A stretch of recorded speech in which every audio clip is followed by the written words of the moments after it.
welcome everybody to the Freedom to Speakeasy podcast, where there is no prohibition on the First Amendment, and we're going to get right into it, and we're going to shake it up a little bit, Mark. I mean, it's from the last time we were here, and good to see you, Mark Rizzoli, Anthony Diameren here in the Speakeasy, and Mark, let's get right into it. And again, in Central South Jersey, that incident regarding the young lady who took her own life. Has anybody even been held accountable yet regarding this matter that you're aware of? Well, the Adriana Cush incident, what's disturbing about it is they keep trying to say it was a mishandled bullying incident. Really, Right. It's an aggravated assault. I mean, it's a crime. The fact that the school districts now hired a PR firm to so-called clean up their Right. image, that says all you need to know about it. I really hope the Ocean County Prosecutor's Office is doing an extensive investigation where they should basically drag everyone in who was associated with it. But like we said the last show, this is why we need cameras in the classroom. Right. You know? And your cameras in the classroom has really caught on some steam here. We've been hearing nothing but positive feedback from that. So, but I always say when a police officer shoots what they call an unarmed man or a woman, there's always. Our legislators are always so quick to respond, Mark. You know what I mean? Like they're just so quick. Well, they're always like, all right, so now we need, right. Gun legislation and stuff like that. But when it comes to something like this, where a child was clearly she was targeted, she was bullied, and then she was beaten. No law enforcement was called. I feel like there's been where is the new legislation so this type of stuff doesn't happen again? Well, Phil Murphy's a scumbag. Let's face it. Right. I mean, it doesn't fit his identity politics, political criteria that he likes to speak about all the time. I mean, when you have a gun incident, he's literally stepping on people to get to the podium. Right. Here, you hear anything from him. It's like I said, the only time Trenton reacts is when it fits their political, when it's politically expedient for them. But in this case, I mean, you have it where the school administrators not only didn't report it to police, they misled the dad, the father here, by telling him that it was just a girl who attacked her and her boyfriend broke it up. So, and in fact, it turns out now it was a gang that attacked her. I mean, she was also struck in the face with a bottle. Unbelievable. Which should add some weapons charges there. You're a father. You're also a former detective, police Right. officer in out of Jersey City, and you look at this from both glasses, if you would. I mean, from a law enforcement side, clearly there was a drop, there was a chink in the chain, if you would, in terms of how this the procedure should have went Here's down. the problem, Anthony. Right now in the state of New Jersey, we have a selective enforcement problem. Yes. They are picking and choosing who they want to throw the book at, Right. and who they don't want to throw the book at. Right. We see it with this so-called, bail reform. I call it catch and release. Right. So basically, you have empowered people to commit criminal acts, and especially here in the school district and districts throughout the state of New Jersey, because they are trying to handle it in-house on campus, and this is the perfect example of it. Right. Where you have school administrators who feel they're above everyone else. Right. We're basically at the point now where schools districts feel that they can't be investigated or questioned because, let's face it, the NJEA, led by the president, Sean Spiller, has basically have run this jihad to intimidate concerned parents from going to meetings. Yes. That's why we had the video, right? Concerned parents are extremists. Absolutely. They immediately get attacked when they go to a meeting on social media. The cancel culture comes into play. So we have a lot of things in play now. Right. And it's all because everything is reversed. It's not about protecting the law-abiding citizen. It's not about protecting the child. It's all about creating the perfect political environment in a school, as opposed to a safe environment in a school. So that's the problem. I was watching this meme, and it's relative in a sense. It was a meme about if the Titanic was to happen today. I don't know if I sent you this, and it was in the Titanic, it was like women and children first. We protect women and children in society. That's what we're supposed to do as men. But in today's world, it had this reenactment of them on the Titanic, and somebody got offended on the Titanic if it happened today, where no, men are we're equal to the women, and so there's this new, the way we think about things is really backwards. It's the traditions that we've had, which are the right traditions in my opinion, or seem to like, this is a woman, this is a young girl being, I mean, she should have been protected. She should have all the resources possible. These schools have massive budgets. We could have gotten this girl some help, whatever the issue was. And then on top of that, we talked about her father getting blamed as he's some type of white trash, whatever it is. Now he's getting attacked. His daughter just took her life. It's sad. Everything is backwards today. It just seems like everything is. This poor girl did not have. Where's the justice for her? Well, You know. today's society, especially here in this state, it's about attacking the victim. Because let's face it, she doesn't fit the criteria for the social justice warriors, the socialists. Yeah. Straight white female. She wasn't whatever you want to use today. You identify as non-binary. It's crazy. Whatever. So it doesn't fit the Phil Murphy criteria. And I keep saying it because that's the facts. People may not like to hear it on the left, but the reality of it is, it's all about selective enforcement now. We leave. It seems like we leave a lot of the government itself. These state officials, even on the county and local levels, they are the ones responsible now to pick winners and losers, right? So when you talk about it goes all the way to 2008 when they bailed everybody out. Like, who determines which company? Like, what about the small businesses? You know what I mean? So we have a history of right now in the government where they decide with the winners and losers who will get money, who will not get money, whatever it is, and it now applies to the individual. Because what type of person now is going to get benefits, and what type of person we're going to give new programs? Well, I think what the problem here is you have the same elected officials led by Phil Murphy, right, who don't want to admit they created a mental health crisis with children, right? Right. They were basically kept away from their friends. They didn't socialize. But Mark, now they're back academically, but they get back into school, and what's the first thing that's thrown at them? This radical sex curriculum, this fake news curriculum. Right. So, but Mark, they have a speaker, an assembly speaker that is supposed to be checks and balances. Right. Is Coughlin not that? I mean, Craig Coughlin's a rubber stamp. I mean, all he's doing is moving Phil Murphy's policies along. Yep. Listen, I name one good policy he's put forth for that's a common sense policy. I always said this. Murphy was, if anybody understood who Murphy was before when he was running for governor, he was an Obama disciple. That's really what it was. He was from that book of liberal Democrat, all the way back to when he was ambassador of Germany. All right, and he made a fool out of himself in Germany, where he had to apologize publicly to Merkel. But more importantly, though, when he came back, he radicalized himself. Basically, he hung out with a lot of these different groups. You could go on and research it yourself. But he was not your typical Jersey Democrat. He really wasn't. He was the beginning of the radical movement. He was part of that Obama tree, if you would. He wasn't like your everyday, working class Democrat. He doesn't. The working class Democrat today doesn't recognize this. Well, the radicals, the radicals he associated with basically, they came up with this plan. So we'll target the foundation of families, which are the children. Yep. Right. So it's CRT, like I mentioned, sex curriculum. This fake news. So let me get this straight now. Everyone out there, you're going to really trust a leftist teacher to tell your child what's real, what's facts, true, and what's not factual when it comes to news. I mean, how about you go out there, encourage children to go seek out the truth on your own. The idea of, I've had this conversation with so many times as of last night with somebody, where the school gets to determine, or the school, itself, the district, but more the school than the teacher and the principal of that school, determine what information they want to provide to a child's parents now.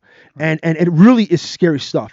I mean, listen, you don't need a day-to-day tracking or how he did or she did on a daily basis. But if you have I don't care what the question is, whether how many times he or she picked his nose. If I have that question, and if the teacher could provide it, she should be able to provide it. She shouldn't withhold information. And then I'm always told, well, if it's not important, then it's not divulged. But who determines that type of stuff? You know what I mean? So this idea that the districts now are in a position where they don't have to basically tell the parent everything, disclose everything. Well, they do. Especially if you want to change your gender, they don't have to tell the parent. But that's the issue. They do have to tell people, but they have these parents intimidated now, where they're afraid to go in and ask questions. Well, yeah. Let's face it. When you have 2 to 5 people, only 2 to 5 people attending Board of Ed meetings. That's true. That's very true. I mean, listen, you have board members that basically, they're getting to the point now where they're afraid to talk because they have nobody supporting them. Right. It's really starting to come full circle now. You're 100% right. So, I know in Edison, I listen. I when I started going to board meetings, nobody was going to board meetings. They really weren't. Yeah. And now it's kind of the thing to do on a Tuesday night. But the board meetings, you got to pack them in there. You're not that you have to go every board meeting, but when the problem with parents, a lot of the times when they end up going to board meetings, it's too late already. The damage is already done. So you have to prevent. You have to be able to. And I know a lot of parents work. They have their own lives going on. So it's hard to keep up with what the daily grind of a school district. However, if there's anything you're going to be paying attention to, it should be what's going on in your child's classroom. Well, listen, when you examine the incident down in Berkeley, the Central Regional, right? It really illustrates the problem statewide. Right. Okay, so you have a school district where they feel they don't have to include the parents in information. You have children acting out throughout the school district, where to the point where now you have getting violent. Have the parents been getting notified of the children's conduct? We don't know that. Mm-hmm. So what will come out as the investigation goes, obviously they're going to, you work your way back and find out what led up to that assault, that violent assault where she was attacked by your gang. So there's more information right now that the public doesn't know, correct? Absolutely. Yes. Yeah. I mean, listen, when you have an active investigation, of course you're not going to release everything. Right. But I really hope the Ocean County prosecutors are interviewing every administrator, teacher involved with that, because that's a cover-up. Right. The superintendent, what has gone, and now he had tried to step down. Well, he resigned, and according to the PR firm that they hired, which is a joke in itself. You got to bring this. You got to mention that's a joke in itself. Stated that they didn't accept his resignation yet, but according to the rules, they didn't accept it. According to his contract, he has to be continually paid until their next meeting. Okay. Board meeting. I really hope the residents down there flood that. Oh, you got it. Yes, absolutely. That was disgusting what that superintendent did. I wouldn't bring my child back until something like that was changed. You and I both said we both were against charter schools and school choice and everything. Now we need it. I mean, more than ever. I mean, after after what happened with COVID and all the lockdowns. And the teachers union interfering with reopening the schools, now you need school choice. Right. So for parents that want to have another choice, another outlet to send your child, if you're not satisfied with your school district's curriculum, whatever it may be, you should have there should be a lottery system. You should be able to have another choice. The biggest pushback, it comes from the union, the NJEA. They're the ones that don't want it. That's why we don't have it. And that's really what it is. They don't want to be exposed to the fact that there's an alternate way to get educated with a superior system to what they're teaching. Really, where is the priority right now to catch these kids up? I don't see it. I haven't heard anything from them other than all this bullshit sex curriculum and anal sex and this. Third grade. It's okay to identify as a girl if you're a boy. Right. I mean, here you had a girl attacked, right? Right. Phil Murphy and his radicals, all they've been doing is seem to be, they claim to be the defender of, women. Right. Well, they declared war on women's sports. I mean, they are not that. I mean, every level, these girls from a young age right up until college now are dealing with these boys who are substandard in athletics, right? So then they switch to girls' sports. Now they're setting records. Now in high schools, you have boys dressed as girls going in the girls' bathroom, going into the locker room. When the hell did anyone sign that waiver giving up a girl's rights? Can you imagine being it's just about the parent that has a son but doesn't reach his goal, so becomes transitions into a woman so he could reach him out. I mean, how what's going on up here? So the way the public school system's set up today, is anybody surprised that we have such a mental health crisis going on? Right. I mean, it's being set up. It's for failure. It's going to get worse. These things don't get better. They never get better. So listen, you can't expect the same people that created the problem to solve the problem. We do that too much. We're like, but this guy's good. No. When they all should be lumped in. They like to lump us into groups, right? Yeah. They put us in CAD systems all the time. Let's put the politicians in CAD systems. Honestly, they could all go. I mean, we could if this is the best we can do. Here in whether it's Coughlin, whether even on a county level. Look at the county. Yeah. County is here in Middlesex is nothing to write home about. No. So and the amount of money that we spend in taxes here, people are leaving the state and unfortunately they're going to places like Florida, and especially when you're having a lot of the Democrats who have voted for these people to go in for these policies in New Jersey, then realize the policies don't work, go somewhere else, and now continuing that same mindset. Well, here's the problem: you have too many teachers. It's a disaster. Too many teachers who believe they were hired to be activists as opposed to educators. Oh yeah. So that's the problem. And then what is the NJEA President Sean Spiller? He promotes that. He encourages being an activist. So, teach kids how to be an activist. Sure. Now that you have people basically saying that America sucks and everything. Yeah, I mean, listen, absolutely. The Democratic Party has become the party that hates America. Oh, absolutely. And there's gonna be a day where the Pledge of Allegiance is going to be taken out of the class if it isn't already, unfortunately. But Sean Spiller, obviously the mayor of Montclair, who's the head of the teachers union, NJEA, and who has big aspirations to be governor, I believe. Correct. Yeah. So as we spoke about in the first podcast, but it's a scary. I mean, he elected official. You take an oath to uphold the Constitution. Absolutely. I mean, absolutely. If he wants to promote communism, he should resign his position. Garden State Equality. Well, they're another one. They're involved with writing the curriculum. Right, they are. Do parents even know who Garden State Equality is? Well, look them up. Look who they wrote the curriculum, the sex curriculum. We honestly recommend look up Garden State Equality. Draw your own conclusions. You won't even hear from ours yet. You'll hear our opinion about them very soon. But look them up and see what they're all about. And why they're a part of they have major influence in your child's curriculum, major influence. Right. So it's they're the ones pushing the drag queens. Yes. Sorry with the drag queen. So we laid it all out, all the different issues. Yes. So is anyone shocked that we have what's going on in our school systems? No. I mean, it shouldn't surprise anyone. These kids at the young age are being confused because the NJE is all about grooming. Right, it is. If you're it's indoctrination, not education. It is indoctrination now. And I was never one that was a conspiracy theorist that like everything's indoctrination. I really wasn't, but we don't need any more evidence, Mark, about what, like when you have the drag queens down at the Teachers Union convention down in Atlantic City, you know that it's not about the child. It's not about the education itself. Okay. So I know the union only represents the educator, and only, let's be honest, not every single educator that pays dues to the union. Think about it very hard. Think about it logically. Have you been properly represented? Seriously. Have there's been issues along the line where you're like, maybe I'm on my own? A lot of times that happens. These teachers are left to deal with stuff on their own. The union actually, depending on your local. Well, Sean Spiller's using union dues to finance evil policies. 100% he is. Because for anybody out there, I think you would agree. If you target a child, you're evil. Yes. Oh, I don't care how you choose to target a child, you're evil. Think about who they're going after. They're going after children and education, and it's for there's always a reason. There's always a reason for everything, and why? Ask yourself why. For those of you like, it's not that big of a deal. It is a big deal because once they start doing this, it continues and continues. A couple years ago, it was legalizing marijuana. Now we're talking about anal sex in the 3rd grade. It's just when does it end?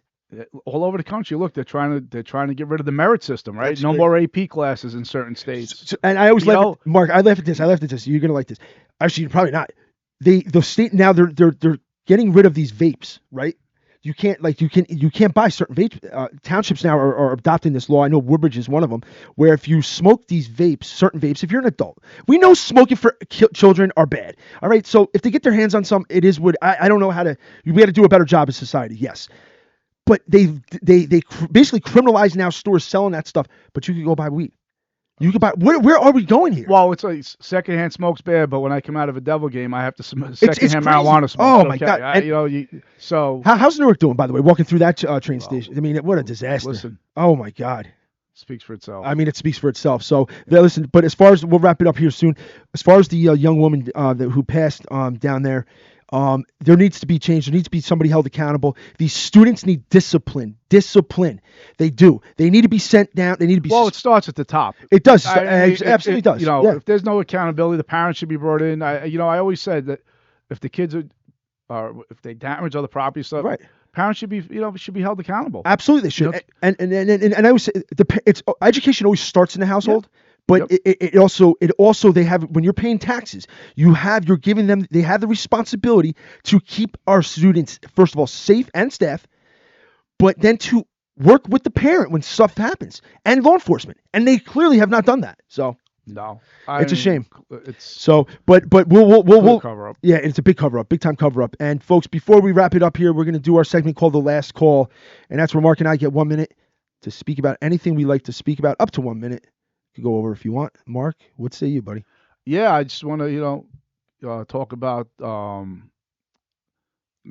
Edison Mayor, TikTok Sam Joshi, who seemed to need to get the title as mayor to become a bully. Talk about bullies. I mean, the way he's been treating employees unprofessionally. I mean, obviously we get all kinds of reports on it. So I look forward to the employees pushing back and taking legal action. I mean, he's the same guy. He used taxpayer dollars for his fraud committee of the whole to investigate the racist flyer. But let's face it, he's only mayor in name only. I mean, Middlesex County Democratic Chairman Kevin McCabe and the Democratic organizations running Edison. I mean, they're going to run this municipality right into the ground with their nonsense. And all the residents should just keep an eye on everything. I mean, you have Assembly Speaker Craig Coughlin's law firm, now the law firm in Edison.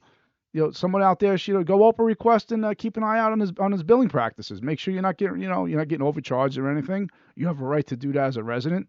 And call your council members. Make sure they're keeping a watchful eye on the billing practices. And just remember, that's why you have to vote. Vote by mail, vote early. People like Sam get into office because, the Middlesex County chairman, he uses authority to bounce the other candidate off the line. So I don't know what the whole point of having the line is. I'm at the point now where, listen, open primaries. Wow. If you want to get someone's vote, get out there and work for it. Imagine open primaries. Well, half of these people want to be in office. I agree. They're totally incompetent. agree. Take away the party lines. And listen, I also feel that we need random drug testing and psychologicals for elected officials. You're voting on millions of dollars of taxpayer money. You're spending it. So it's good. Listen, man, it's time for checks and balances. I totally agree. And it'll be interesting, especially here in Edison. Yeah, listen, and Sam, Sam's conducts himself like a child in a man's world. I really think he should go back to just playing Grand Theft Auto again. This way he can crash all the cars he wants. Yeah. Well, listen, we'll in due time, I will get to some stuff. Listen, as far as my last call is concerned, Mark, mine is just out to the parents out there. And we just touched on it briefly, but again, you must get to these Board of Ed meetings. You must be actively, and I'm not saying that parents aren't, but this could happen anywhere. If it could happen in Central Jersey, South Jersey, it could happen any part of this state. Hold your elected officials accountable. Go to these meetings, ask questions. I don't care if nobody goes. I used to go. I would go to Board of Ed meetings. I didn't have any kids. I would show up because I cared. I actually cared because I knew that the future generation mattered. It absolutely mattered into what they were being taught in the classroom. So I highly encouraged whether or not maybe they live stream. And if you live stream, if your district live streams, have them have the capability possibly for you to ask questions from your house through the live stream. We used to do it on Zoom when there was a shutdown. Edison used to take questions to council from the Zoom call. So we have the technology to do that. So see if they do that. Flood these Board of Ed meetings. There's always strength in numbers. Believe me, there's strength in numbers, and the greasy wheel, the squeaky wheel gets the grease. So as they say. So, but that's all we have for tonight's show, folks. And we will see you on Monday at 7:00. And remember to visit freedomtospeakeasy.com. And we're going to be rolling out our new platforms on iHeartRadio, Spotify, and obviously we're on YouTube. Please go to our YouTube page. Like our YouTube page, subscribe to it, and we're going to have a lot more stuff coming out. We got some big episodes coming out, Mark. I'm excited for the next couple weeks. And make sure you forward us any videos you pick up on TikTok with violence in the schools in New Jersey. We'll share it. TikTok Sam videos or just TikTok? No, we don't want TikTok Sam videos. we just turn cartoons on for that. Got it. All right, Mark. Take care, buddy. Have a good one. Take care, everybody. Have a good one. 1, 2, 3 to the groove, come dance with me. Swing out, jive in. Come on, honey, show me how you move it. Swing out, jive in. 1, 2, 3 to the groove, come and dance with me. Swing out, jive in. The party don't stop till we drop.